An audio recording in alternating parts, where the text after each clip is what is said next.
Hello there, Alaskans, wherever you are. Welcome to the Must Read Alaska Show. Coming to you from somewhere in Alaska. This is the place where we talk about, you guessed it, Alaska. Where we keep the mainstream media on their toes and where we are standing up for what's right in a world run by leftists. You can find out more by heading over to mustreadalaska.com and also checking out the Must Read Alaska YouTube channel for some really great content. But first, let's get this party started. Well, welcome everybody to the Must Read Alaska Show. I'm your host, John Quick, coming to you live from somewhere in Alaska. If you've tuned in with us earlier today, you noticed that we have a double header today, which is very exciting. We had Representative Ron Gillum on with us about, an hour or so ago, and he had a couple things to say about his opponent. His opponent is for mandated government mask things and for pharmacists not being able to prescribe ivermectin. And so today we have with us Robyn Bjork, who is actually, we have two kind of coinciding topics, who's helping organize the AK Alaska Health Symposium, which I'm sure there's a better name for it than that. But Robyn, welcome to the Must Read Alaska Show. How are you doing today in your neck of the woods? I'm doing great, John. I'm out here in Palmer. I have a beautiful view of Pioneer Peak, and it's a beautiful day, and there's moose hunting going on, and I'm happy to be here and to represent and tell you about the Medical Freedom Symposium for all Alaskans coming up this Saturday on September 17th. That's awesome. So tell us a little bit about this. You're helping organize it and coordinate it. There's folks that'll be listening here that will hear for the first time what this is. So give us kind of in a nutshell what the Alaska Medical Freedom Symposium is and how did it come about in the first place? Yeah, we're really excited about it. I mean, this is kind of a replay or update of what we had last year. There was actually a symposium about a year ago, and it was in Anchorage, and tremendous turnout. And we have had major speakers coming from all over the U.S. to talk about COVID-19 and early treatments and where we were at and what we could do. And so this is a little bit different in that we have a lot of specialists coming back, but now we're kind of in the whole vaccine mandates and vaccine injury segment of that. And even though it seems like there's a little bit of a lull right now with mandates and a lot of medical tyranny, for a lot of people behind the scenes, they're still experiencing that. And also we anticipate possibly with the elections coming up and going into the fall with flu season, virus season, that we may have more things coming down the pike. There's a lot of things behind the scenes that are happening. We want the public to be aware of and to be prepared and ready to defend your constitutional rights, defend your medical freedoms, if more things are coming, and also wherever you are at right now. That's awesome. So my guess is that this particular group of folks is not in favor of mask mandates and COVID vaccine mandates. True. Yes, that's correct. And we will be providing the scientific evidence because there is a lot of censorship on the media. And so it's all aligned with scientific information that will be brought forth, data. We have whistleblowers from within the epidemiology databases from the Department of Defense that will be bringing forth information. But you are absolutely right. This is all about medical freedom. And God has not given us a spirit of fear, but of love, power, and a sound mind. So even though we've been bombarded in a sense with a lot of bad news, this is going to be very inspirational, empowering, and I hope people walk out of the event much more informed, but also feeling like, hey, I can do something about it. I have rights. I can stand strong, and I can leverage my medical sovereignty, my constitutional freedoms, and just make sure that as individual citizens that we're not feeling like we're all alone and we don't have any way to push back. Well, I'm excited. I think that this is going to be good for folks in Alaska. What's your specific role in it? Are you helping coordinate it? Are you speaking at the symposium? What's your role with the symposium? So we have about 20 speakers, and a lot of them are really amazing people that are flying in, and we have a lot of local speakers as well. So my role has been pretty much overseeing and being in charge of all the moving parts of the entire event. Of course, there's a lot of wonderful volunteers and people that are doing a lot of work behind the scenes. I'll be the one up in front being the MC and the moderator for the event, trying to keep everybody on time and on task so we don't go 2 hours over. And, making sure the tech and all the music and everything is going well. But it's going to be at the Glen Massey Theater, and they've got a whole team of technical experts and all that. So it makes my job easy to know that behind the scenes, people are working very hard. And this really was inspired by Senator Laura Reinbold, and with also the sponsorships of Alaskans for Constitutional Rights. And it really was her vision to pull something together like this, a big symposium, because behind the scenes, she gets a lot of calls, especially from our people in the military, a lot of calls from people that are really having their rights assaulted or are suffering vaccine injury, and they don't know where to go to get help and to have some kind of recourse for the suffering that they've experienced. And so it was a real passion of hers to do this for the public, to do this for Alaskans. And that's where the vision came from. And I just came on board about 6 to 8 weeks ago. First time ever in the legislative employee, being an employee of the legislature. I have a medical background. That's where my wheelhouse is, but I have been involved in speaking and medical events because I was a specialist in my own field, and that's what I was doing before COVID. So happy to be able to offer skills that I have doing that, and I'm really looking forward to it. It's going to be really exciting and a lot of fun, and so a lot to pull together, but I feel like everything's coming together beautifully, and we're going to just have a great time. That's awesome. So, one of the things that, because I've had folks on this show that are Democrat senators and very far left-leaning individuals, a candidate that was a self-proclaimed Democrat, socialist, and communists. And so we've had folks from all different spectrums on this show. And I think that, one of the things that I think that people often that are on the left side of this issue misperceive is, I'll just speak for myself. I don't mind if people wear a mask. I don't, they could wear 10 masks for I care. You want to get 17 vaccines, go for it. I draw the line when you try to force my family to do something and use the government to try to force that. Right. And I think that a lot of people don't like that. And I think that the left tries to miscue that to saying that somehow myself or people like me are going to discriminate against people that wear masks. I could care less if people wear masks or get 17 vaccines. I just don't want the government mandating that I should do that.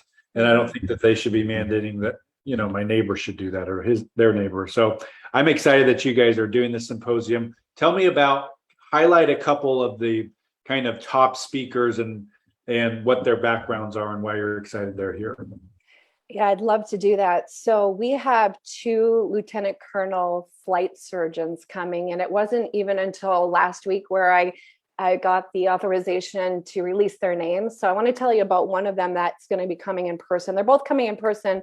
I have a little more information on Lieutenant Colonel Peter Chambers.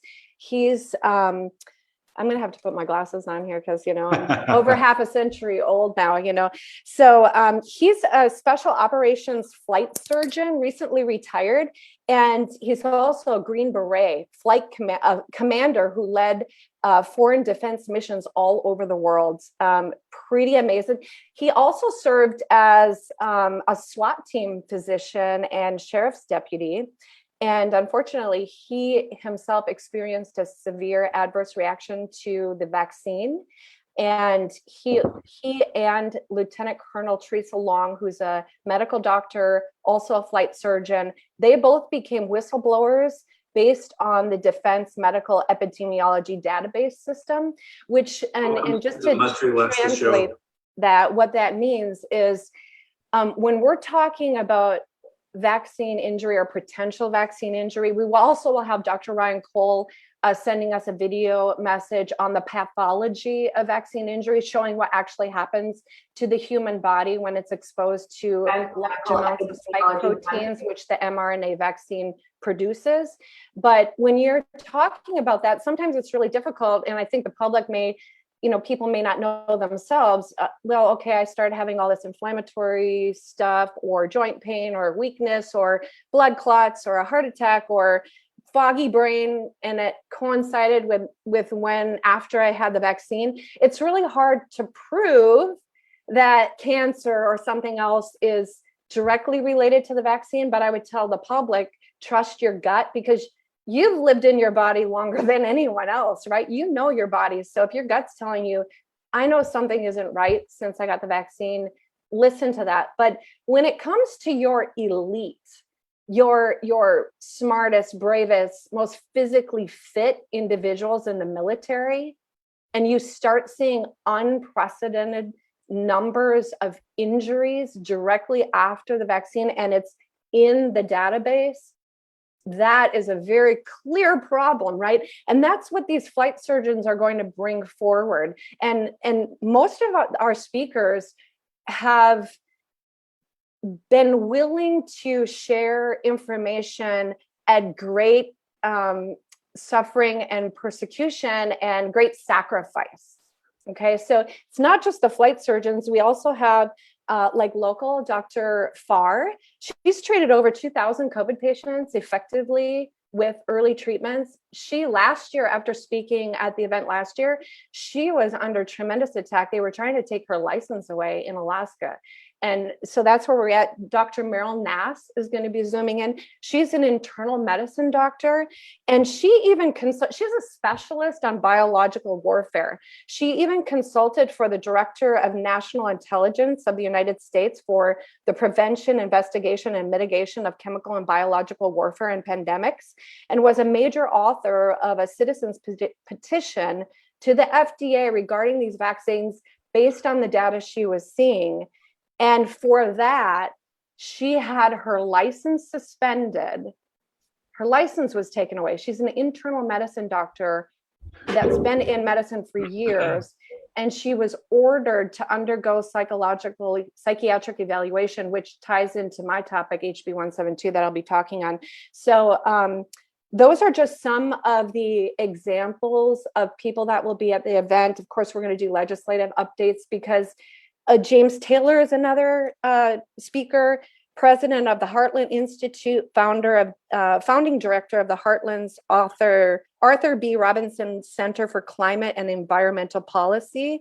He's presented on every major television station in the United States. And you might wonder, why are we talking about climate change and the environment at a medical freedom symposium? And here's why, John. This is what's coming. It's not just medical tyranny, it's food tyranny, it's energy tyranny. There is a big power grab globally. And a lot of this stuff, the infrastructure for implementation is now trickling down through our Defense Department and even through legislation. And that's where I'll be talking about HB 172 and how that relates to that. Yeah, I was having a conversation with a friend of mine a couple of days ago, and we were kind of discussing a friend who does not agree anything remotely near what I think about political wise. And I was telling him, there's other things on the pipeline, like energy control and stuff like that. And he did not believe me. And I brought up the fact that you had the California governor recently on the television telling people when they can and can't use their dishwasher. And if people don't think that some of this stuff is real, all they have to do is turn on their TVs, unfortunately. But I try to stay away from that, to be honest. I don't listen to any of the mainstream news. It's pretty much just a big thing to make a lot of money. So my next question to you is this. HB 172, tell us about what that is and why people should care about it. Okay, good question. And Honestly, like HB 172, what is that? That's a good question, because back in May was the first time I heard about HB 172. I was like, what's that? Somebody asked me, just as a citizen, would you please help us? Will you testify about, to the Senate Finance Committee about HB 172? And actually, that was in the legislative process for quite a while. I didn't know about it. Our Governor Dunleavy had proposed it, introduced it. So it was his bill. Senator Shelley Hughes, who is the senator in my area, was a champion of it, and she's conservative Republican. I think a lot of people were really duped with this, and so I'm like, okay, I'll help, I'll testify.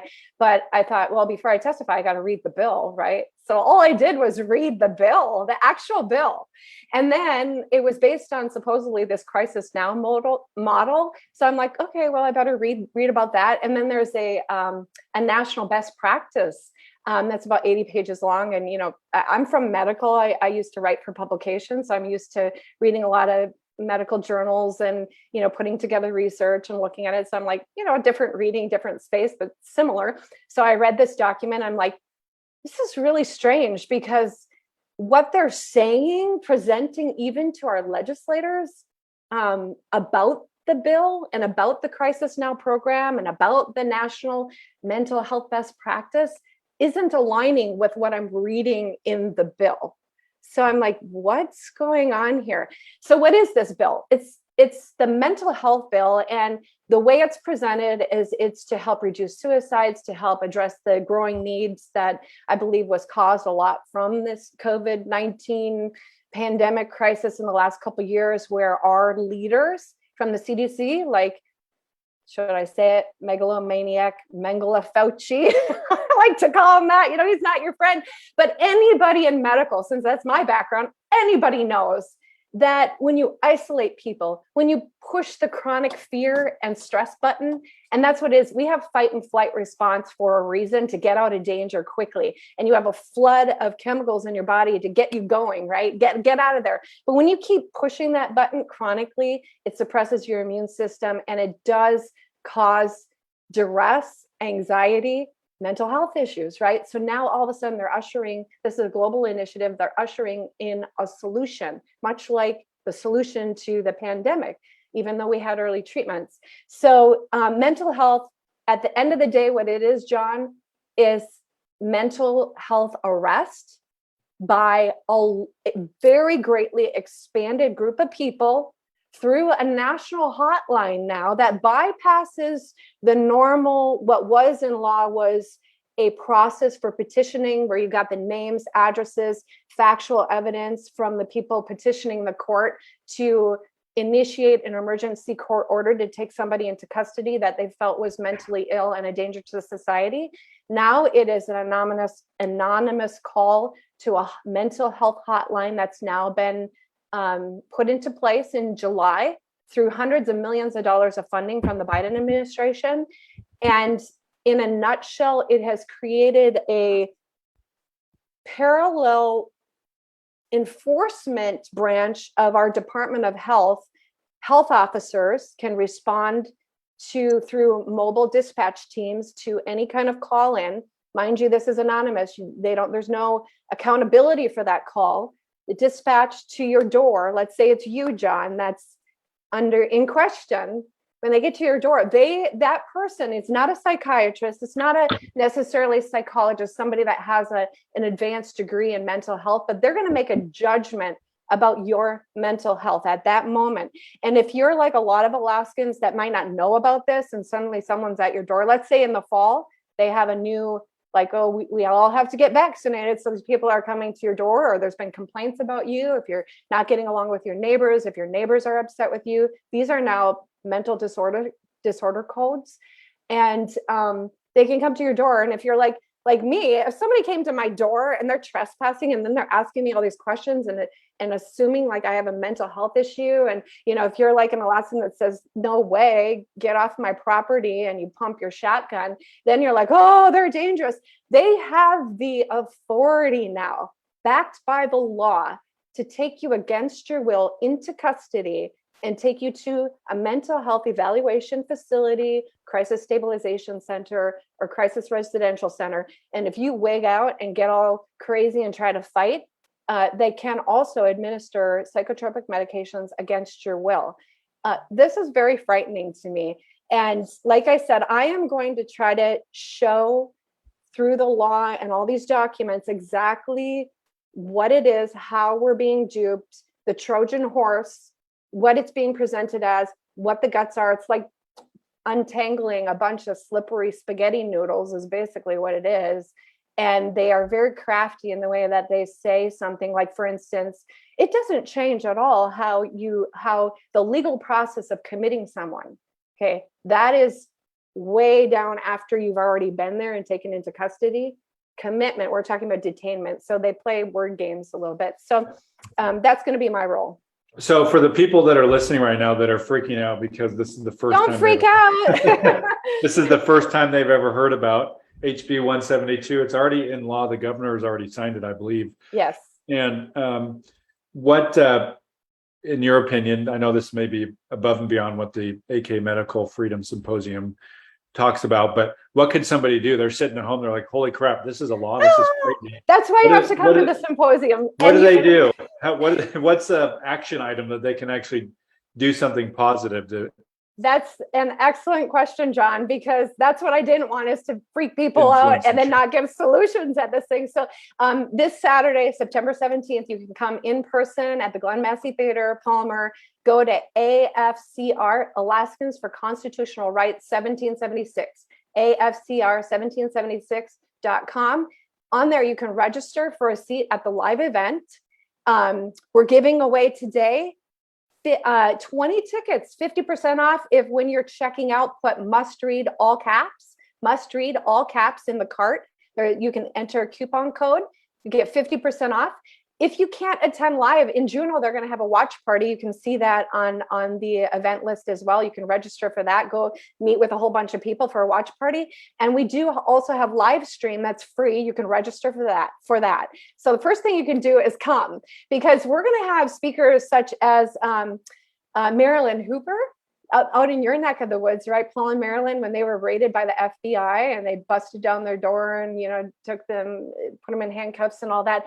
She's going to do a topic on what do you do when they're at your door? And this would apply to an erroneous FBI raid. It would apply to IRS agents that are now being trained for using guns and kind of weaponizing. You're kind of like, why do IRS agents need that? But that if it's Child Protective Services, if it's a health officer, anything, you just need to kind of know how to manage that situation, what your rights are, what you can do to protect and prepare for that. So that is exactly what I wanted to happen at this event, not to create more chaos and confusion and anxiety.